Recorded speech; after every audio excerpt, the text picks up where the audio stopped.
Flitz here from Mahalo Video Games team, and I'm at CES in Las Vegas. Right now we're at the Hilton Hotel. We're headed to the Nyko suite where we're going to get a view of some of the peripherals they have to offer.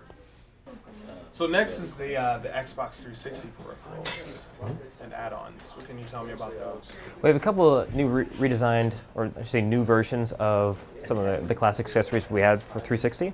The first being the new charge base 360S. So if you're familiar with our original charge base, it uses our patented controller pass-through, or I should say contact point charging system.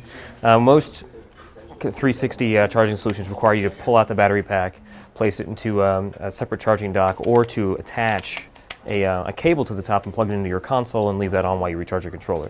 All that's kind of cumbersome to us. We added these contact points, so once you install the battery itself, you never have to pull it out again. So this plugs into the wall, so you get a much faster recharge than USB. And then you just drop this into the base, and then there's hidden charge illuminators that come up and let you know, controller 1 and 2 are charging. When they're fully charged, they'll go off, so you don't have a bunch of lights kind of blinking in your either dorm room or in your living room. And the all-new aesthetic and everything has been completely redesigned to match the glossy and chrome kind of layout of the new S console. But players still can plug into the top and charge that battery. Plug into the top of the controller and have the battery charged. Yeah. Our batteries here with the contact points still function just like any other 360 battery pack.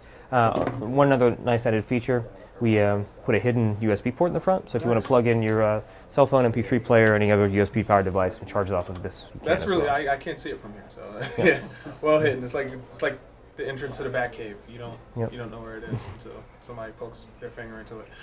The next item. The next one over here is our intercooler STS. So it's the latest version of the intercooler product. And now to match the new S console, they've moved the exhaust fans from the 360 from the back to the side. So now we had to make a much sleeker, cooler looking intercooler because now the device itself is on the front and you're going to see it all the time versus hiding it in the back. So we modeled up this classic kind of airfoil scoop look, and it just clips into the vent here, and then this hooks around the side, and then you plug this into the USB port on the back. And that's how it gets its power, so no additional AC adapter like the previous version had. And it still incorporates our temperature sensing technology. So this will essentially measure the core temperature of the air coming out of the console, and then it will adjust and turn itself on or off based upon the level of temperature coming out. So once it registers, say, a jump at 5 or 6 degrees rapidly under a minute, it knows it needs to turn itself on and cool, and then it will continue to cool even after the console shuts off. Does it? What temperature does it regulate it at? I believe it's not at a certain temperature it jumps on. It's based upon increase of temperature over time. So if it increases more than 6 degrees in under 30 seconds, I believe, then it turns itself on. And then we'll continue to cool until it registers it drops, I think, more than 8 degrees in under 2 or 3 minutes.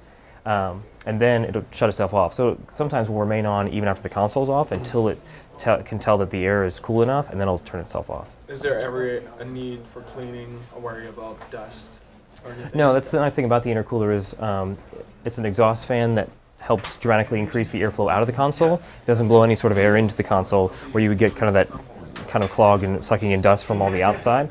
And its shape and angle itself, it kind of channels all the air out into the side, so it ventilates all of it to the front of the entertainment center. Because this is great to have it sitting vertically outside, but most people's consoles are kind of crammed into an entertainment unit next to a PS3 or a Blu-ray player or any other number of devices, and all of those together on at one time creates quite the hot box of air, and that's what this is now designed to blow the air out of the front of your entertainment center. So at the same time, I might be able to save on gas bills when trying to heat my apartment because now it's plugged towards Possibly, yes. If you had a unique enough setup, you may be able to help it out.